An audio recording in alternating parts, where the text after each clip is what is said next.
Hello friends, innovative destruction में आपका स्वागत है। तो जैसा कि सबको पता था कि 7 तारीख को बेल्ट्रॉन का एडमिट कार्ड जारी होने वाला है, तो जस्ट आज जो है आज रात में ही बेल्ट्रॉन का एडमिट कार्ड अपलोड कर दिया गया है। आप अपना एडमिट कार्ड डाउनलोड कर सकते हैं। अगर आपसे डाउनलोड नहीं हो रहा है तो मैं भी दिखाऊंगा कि कैसे डाउनलोड होता है। बहुत सारे और भी सवाल है, जैसे बहुत बड़ा बदलाव हुआ है वो भी देखेंगे, और जीके के प्रश्न आएंगे कि नहीं ये भी देखा जाएगा, क्योंकि इसके अगर मॉक टेस्ट आपने अभी तक लगाया होगा तो उसमें देखा होगा जीके के प्रश्न पूछे जा रहे हैं। तो अगर आपने नहीं देखा है तो आपको देखना बहुत ज़रूरी है। ऑफिशियल नोटिफिकेशन क्या है और कितने दिनों तक एग्ज़ाम चलेगा, क्योंकि एग्ज़ाम कितने दिन तक चलेगा इसके बारे में चर्चा है और बहुत हैरान करने वाला डाटा है। तो चैनल पे अगर आप नए हैं तो चैनल को सब्सक्राइब कर दिए हो, क्योंकि अब बेल्ट्रॉन का एग्ज़ाम स्टार्ट होने वाला है। तो बहुत सारा बात है जो आपको जानना पड़ेगा। अब जैसे कि जैसे जैसे शिफ्ट आगे बढ़ेगा तो वैसे वैसे क्वेश्चन भी बाहर आएंगे। बहुत सारे लोग मतलब जो एग्ज़ाम दे के आएंगे वो कुछ क्वेश्चन बताएंगे, तो उससे आइडिया लगेगा। तो आप चैनल को सब्सक्राइब करके अगर रखेंगे तो ऐसे क्वेश्चन आपको मिल जाएंगे। तो चलिए वीडियो को शुरू करते हैं। तो आप देख सकते हैं कि अब हम बेल्ट्रॉन के वेबसाइट पे आज आ चुके हैं, और यहीं पे अगर हम नीचे जाएंगे तो नीचे जाने पर हमको मिलेगा, यहाँ पे आप देख सकते हैं कि ये मॉक टेस्ट है। मॉक टेस्ट के बाद अगर नीचे जाते हैं तो ये आपको मिलेगा यहाँ पर से डीओ एडमिट कार्ड जनरेशन। ये आप देख सकते हैं, इसी को क्लिक करना होगा हमें। तो चलिए इसको क्लिक करते हैं। इसको क्लिक करने के बाद फिर यहाँ से एक और लिंक आता है, इसको भी क्लिक करना होगा। इसको क्लिक करने के बाद देखिए यहाँ से आप देख सकते हैं यूज़र आईडी और पासवर्ड यहाँ डालना है।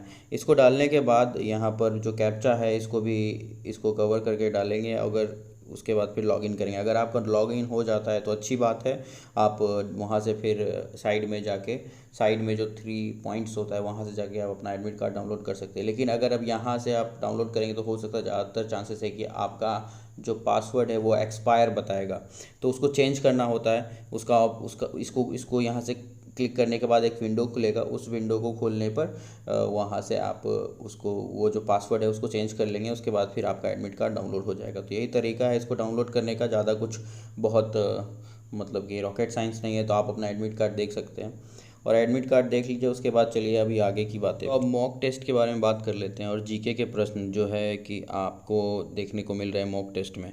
तो ये इस तरह के क्वेश्चन है जो कि रिपीट हो रहे हैं बहुत बार कि what is the capital of Jharkhand. Jharkhand का कैपिटल मतलब राजधानी क्या है। कैपिटल ऑफ बिहार, बिहार का राजधानी क्या है। इस तरह से क्वेश्चन है। तो कई बार तो ऑप्शन में भी आंसर नहीं दिखने को मिलते हैं। जैसे कि यहाँ पर झारखंड देखे तो रांची आपको कहीं भी नहीं देखने को मिल रहा है। फिर यहाँ पे अगर बिहार देखे तो यहाँ चेन्नई, यहाँ पे पटना कहीं देखने को नहीं मिल रहा है।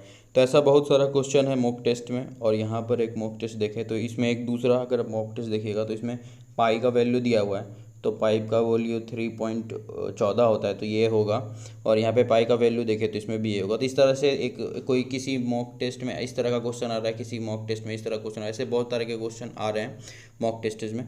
तो ये सब जो है बस ये मॉक टेस्ट है, इसीलिए आपको बस प्रैक्टिस कराने के लिए है। लेकिन आप जब एग्ज़ाम देने जाइएगा तो वहाँ पे आपको कंप्यूटर के क्वेश्चन ही मिलेंगे, जो सिलेबस है उसी के हिसाब से मिलेंगे। कोई भी क्वेश्चन सिलेबस से बाहर नहीं होगा। 1-2 क्वेश्चन हो सकते हैं कि सिलेबस से बाहर हो, पर आपको जीके के क्वेश्चन वहाँ देखने को नहीं मिलेंगे, ना तो मैथ्स के क्वेश्चन देखने को मिलेंगे। सिर्फ सिलेबस का ही देखने को मिलेगा। ठीक है, तो बहुत बड़ा जो बदलाव है उसके बारे में बात कर लेते हैं, जो कि आपको बताया गया था। और इससे आपका बहुत सारा जो क्वेश्चन है, बहुत सारा जो प्रश्न है उसका भी हल हो जाएगा। तो यहाँ पर अगर हम देखें तो मॉक टेस्ट जो लिंक जो जारी किया गया है उसमें देखिए मॉक टेस्ट में यहाँ पर क्या है, MCQ प्लस हिंदी। ठीक है, तो ये MCQ प्लस हिंदी है। और यहाँ पर अगर देखें तो यहाँ पर देखिए यहाँ पे है MCQ plus Hindi, English and Hindi. ठीक है, और ये इस तरह से यहाँ पे देखिए तो यहाँ पे दिया हुआ है MCQ प्लस इंग्लिश। तो अब यहाँ से एक बात तो क्लियर है कि वो जो ऑप्शन दिए जा रहे थे आपको एग्ज़ाम फॉर्म फिलअप के टाइम में, इंग्लिश हिंदी और इंग्लिश हिंदी दोनों, तो सबका एग्ज़ाम अलग अलग होने वाला है। जिसने इंग्लिश चूज़ किया है उसका सिर्फ इंग्लिश होगा, जिसने हिंदी चूज़ किया है उसका सिर्फ हिंदी होगा, और जिसने जिसने सिर्फ इंग्लिश का इंग्लिश होगा, हिंदी का हिंदी होगा, और जो इंग्लिश हिंदी दोनों किया है उसका दोनों होगा। ठीक है, तो ये यहाँ से अब क्लियर हो चुका है। और सबका सिलेक्शन होगा। मैंने पिछले वीडियो में बता ही दिया है कि जो भी सिर्फ इंग्लिश करने वाले भी सेलेक्ट होंगे उनका भी मेरिट बनेगा, जो हिंदी करने वाले हैं उनका भी मेरिट बनेगा, और जो दोनों करेंगे उनका भी मेरिट बनेगा। पर मेरिट का जो हिसाब होगा वो हिंदी से होगा। ठीक है, बस हिंदी के हिसाब से बनेगा, लेकिन इंग्लिश वाले का भी मेरिट में नाम आएगा, थोड़ा नीचे आएगा उसका। ठीक है, पर आप अगर आप उसके बारे में अगर आपको चर्चा करना है तो आप मेरे पिछले वीडियो को देखिए, चैनल को सब्सक्राइब करके पीछे जाके देखिए, आपको मिल जाएगा। मैंने इसके बारे में बहुत डिटेल से वीडियो बनाया है और इसमें बताया भी है कि कितने लोग सेलेक्ट होंगे, कितने लोगों का रिजल्ट होगा, और ये भी बताया है। बहुत सारा चीज़ है, तो आप चैनल पे बहुत सारा चीज़ अवेलेबल है, आप देख सकते हैं। तो बड़ा बदलाव के बारे में एक तो हो गया 3 मॉक टेस्ट, इसको हमने डिस्कस कर लिया है कि इस 3 मॉक टेस्ट का क्या मतलब है, कि सबका एग्ज़ाम अलग अलग होने वाला है, ठीक है। और जीके के क्वेश्चन पूछे जाएंगे कि नहीं, तो ये नहीं पूछे जाएंगे, ये भी क्लियर हो गया। अब परीक्षा कितने दिन चलेगा, अगर परीक्षा का बात करें कितने दिन चलेगा, तो ये देखिए 14/9 से शुरू हो रहा है और 26/9 तक का लास्ट डेट अभी तक मुझे पता है। मेरे एक रिलेटिव हैं, उनका जो है 26/10 को, 26 ये गलत लिखा हुआ है, ठीक है, ये 26/10 को एग्ज़ाम है, 26/10 को लास्ट मतलब कि एग्ज़ाम है। अब ये लास्ट है या नहीं इसके बारे में कोई चर्चा नहीं, क्योंकि कोई भी नोटिफिकेशन इस बारे में नहीं आया कि कितने शिफ्ट में एग्ज़ाम हो रहा है, कब तक एग्ज़ाम होगा, ये नहीं बताया गया है। लेकिन मेरे जो जानकारी में है वो 26/10 का एक डेट आया हुआ है, पटना में उसका एग्ज़ाम है। तो आप लोग भी कमेंट कीजिए कि आपका एग्ज़ाम कब है और आपका प्लेस क्या है।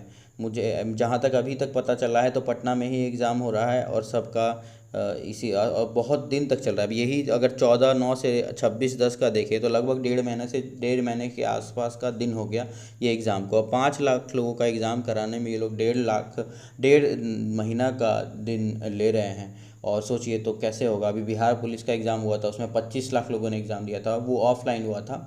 पर अभी देखिए बीएसएससी का एग्ज़ाम होने वाला है, बीएसएससी का एग्ज़ाम में भी लगभग 27-26 लाख लोगों ने फॉर्म भरा है। अब उस फॉर्म का जब एग्ज़ाम होगा वो भी सीबीटी से होने वाला है, सोचिए कितना दिन लगेगा। वो महीना भर नहीं, वो तो लगता है कि कम से कम 6-7 महीना तक चलेगा वो एग्ज़ाम। इस हिसाब से जैसे ये जो है मतलब 5 लाख लोगों का ही एग्ज़ाम कराने में 1.5 महीने का टाइम ले रहे हैं। पर चलिए हो तो रहा है ना, सही से होगा तो अच्छा बात है। बाकी ये देखिए बहुत सारा बात था जो कि आप लोगों ने पूछा था, तो वो मैंने क्लियर करने का कोशिश किया है। अगर आपका कोई क्वेश्चन अभी भी बचा हुआ तो आप कमेंट सेक्शन में पूछ सकते हैं। चैनल को सब्सक्राइब कर लीजिएगा, वीडियो को लाइक कर दीजिएगा, दोस्तों में शेयर कर दीजिए। धन्यवाद।